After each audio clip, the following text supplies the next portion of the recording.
中国挂牌船洪泰号甲咱的电缆拖倒，咱已经起诉。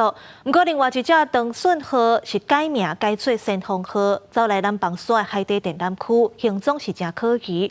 海委会表示，咱对电缆的意见到此地，海巡拢有建立定数，卖建议修法，加强海巡执法的力头。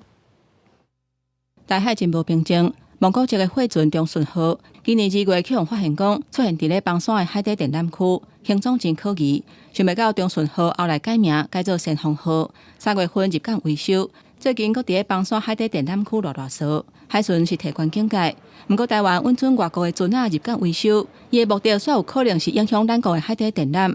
海委会主委关佩玲17强调讲，会全力来防守。从预警的事前的监督一直到中间的取缔我想整个程序现在跨部会都建立起来，我们会全力的防守。根据司法部的统计，台湾从2021年开始出现30多件海底电缆启用破坏的事件，而且真接咧发生。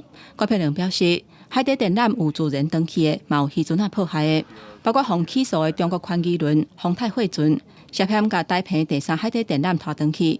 关佩玲讲，海巡伫前线执法拄着困难，需要下部会合作。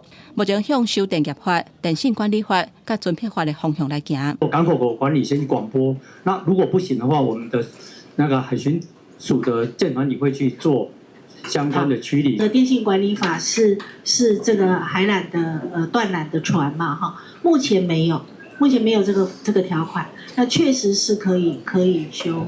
目前是只有刑责，但是船的没入罚金等等这些，我们可以来修。